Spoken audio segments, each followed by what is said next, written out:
Hello and welcome back. Jackclone is at it again. Today we're going to take a look at some special slash unique ways to get materials in Fortnite. This is kind of similar to the stone heads that were in previous seasons, where if you mine the stone heads, you got a ton of stone. This is going to be pretty much the same thing, but stoneheads aren't in the game anymore, so it's not going to be stoneheads. Before we get into that, my channel does feature a lot of Fortnite content. I do a lot of tutorials, some gameplay, some challenge videos. If you would like to stay up to date with those, do subscribe to the channel. And if you do enjoy this video, do give it a thumbs up, and thank you. Let's get into the video. One more thing before we get into the video. If you are big Jackclone supporters, please do use my supporter creator code JackCloneII in the item shop. It means the world to me and I would greatly appreciate it. Thank you, and let's get back into the video. Another thing I did notice is that not many people break the furniture in houses, which furniture in houses is super underrated. So obviously I started in this house with no material at all, and I will show you how much material I get at the end.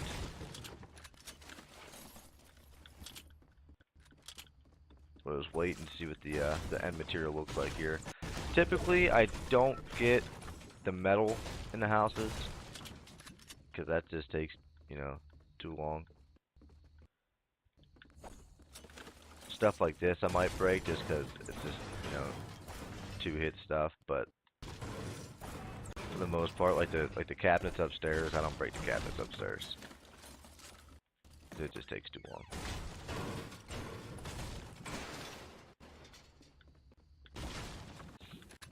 But we had one material drop in this whole house.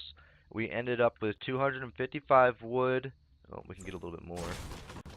258 wood and 46 metal, and that was pretty much just walking around looting the house as I normally would. You can indeed break all this metal stuff here, but I don't know. It just doesn't seem worth it to me. I guess I got another 60 out of it, but me personally, I would rather just break cars outside.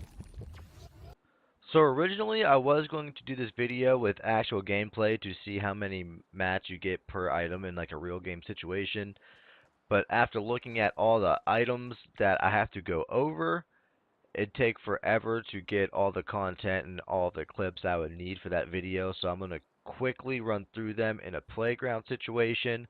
Playground just multiplies the mats by 10, so however many mats that I get per item in playground, just divide that number by 10. I will also tell you how many mats you get in an in-game scenario as I mine them. I'll divide it by 10 myself. So just keep that in mind. First thing we have here are the goalposts in Pleasant Park. As you see, we get 360 mats in a playground situation. In a real game situation, that would be 36. But 36 metal for a 2 smack item, pretty great. Next, we have the white picket fence. You get 100 to 110 in playground, I want to say. I'm only getting 100 here. In a real game situation, you'd get 10 to 11 pieces per fence. All you do is walk down the fence line and just keep one smacking it, just like that. It's super easy and much, much faster than farming for trees, because trees are really spaced out. If you run down this whole white fence, you can easily get 500 mats just by going down this one side, including these bushes and the benches. The next item we have on the list is the Burger head, which is located here, just east of Pleasant Park. Breaking this head is relatively easy, and in a playground setting, I got 790 metal, which would be about 79 metal in an in-game situation. I do believe in-game I typically get a little over 80, but 80 metal for a 500 HP item is really, really good. Quick metal if you're rotating out of Pleasant Park, just come up here, break the Burger head, and go on your way. Since we just did the Burger head, I feel like it's only right to include Tomato Head in this. Tomato Head is even better than Burger.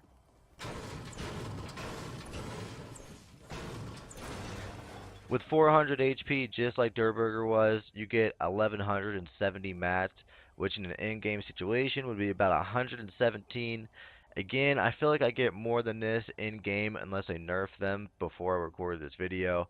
I want to say I usually get about a $1.30 to a $1.60 from Tomato Head. But even at the 117 metal point, if you're rotating out of Lazy, Sunny, or any of these unnamed locations, and you're going to come past the Tomato Head anyways, you might as well pop up here and get yourself a free 150 metal. Since we're in the area and I noticed these as I was walking by, ice cream trucks and semis worth a ton of metal for a little bit of HP also. So I got 360 metal for a 300 HP truck. That's about 36 metal in an in-game situation. That's roughly about right. That sounds about right. For 300 HP, you smack it like 3 times, you get 36 metal. It's pretty fantastic. For a semi, always break the bed or the trailer, then the front part, as you will see here. You get just as much metal as an ice cream truck. I got 360 in playground, which is again 36 in an in-game situation. And then you break the front. Another 36 or 360 in playground. That is 72 metal total for about 7 seconds of farming. If you times that 72 by 7 seconds, you know, if you break 7 of those, you're maxed out on metal. Easy as that, and that's less than a minute of farming. I know semis aren't close together like that, but just thinking about it that way, it's really fast metal. And looking over here, we also have an RV.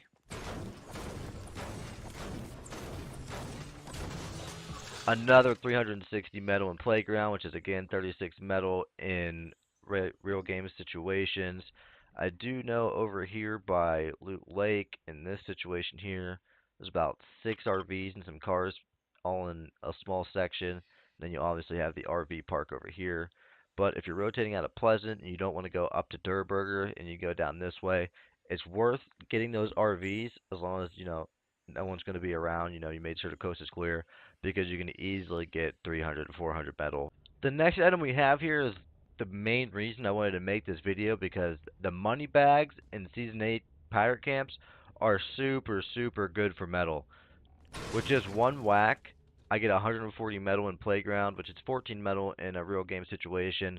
Every time I break these real game, I get 20 to 22 mats a piece, and they're literally just one smack. So if you're at a pirate camp, just walk around it and break the money bags.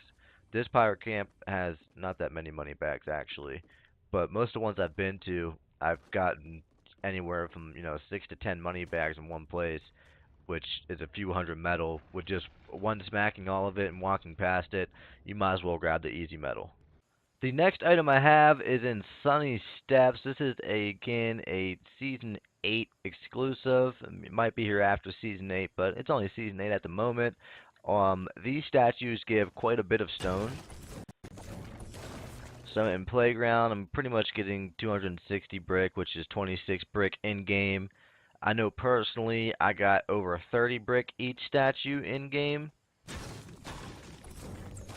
It seems that Playground might be 90% increase instead of 100%, so it doesn't increase by 10 times, it increases by like 9. That's what I'm getting out of it. But there's quite a bit of these statues, so if you do find yourself jumping to Sunny Steps, there's not a lot of mats around here that are easy to obtain, but those statues are definitely one of the easiest and fastest ways to obtain mats in this area. So here we are at Polar Peaks. A lot of the items that are here that I'm going to show in this video are probably already known to the public, but I figured they're worth mentioning in this video.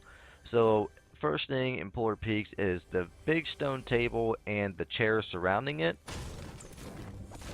In Playground, I got 430 wood for a chair, which is more than a tree. In an in-game situation, that would be 43 wood. I want to say I get over 50 wood when I break one of these chairs. And then breaking the table also rewards a lot of stone. For that one table, I pretty much got 980 brick, which is 98 brick in a real game situation.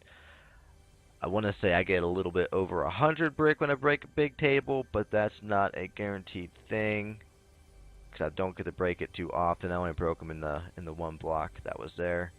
And then one more item in Polar Peak. I'll just run to it here. That table and chairs was also located in the basement, as you can see here. When you walk through the front door, you go to the right, and you go down, and you go in here.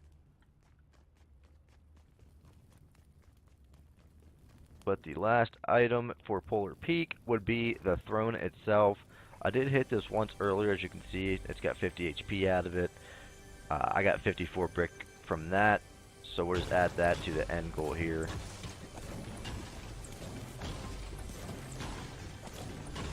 So there I got 925. 925 plus another 54 is going to bring us to 979, which is about 980 brick, which is pretty much the same amount as the table that we broke in the basement.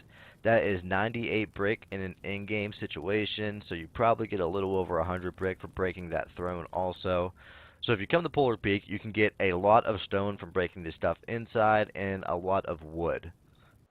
The last item on the list is one that I kind of forgot when I was doing the food heads. I don't jump to Lucky often. I don't really come down this way often. I'm not sure many people do. But if you are in this area, the dumpling is also worth as much as the Durr Burger, as you will see here.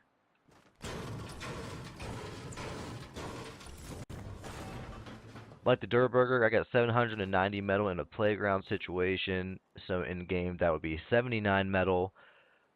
Again, I'm pretty sure the Durburger gave me at least 85 metal. I even, 80 to 85 metal, which is more than it's given me in Playground. So I'm imagining since the dumpling and the burger are the same in Playground, they're probably the same in in-game situations also. So if you do find yourself coming to Lucky Landing, do break your dumpling slash sushi master because you will get a lot of metal for it. And that pretty much wraps up our video. If you have any other locations or any other items that I did not mention in this video that are worth a lot of mats that no one really knows about or no one really minds, please leave it down in the comments. Again, if you did enjoy the video, please do give the video a like. Give that big thumbs up. I greatly appreciate it if you do. And if you do want to stay up to date with the Fortnite content that I produce, do subscribe to the channel and make sure you have the notification on. That way you know when I post a video. Thank you and have a good day.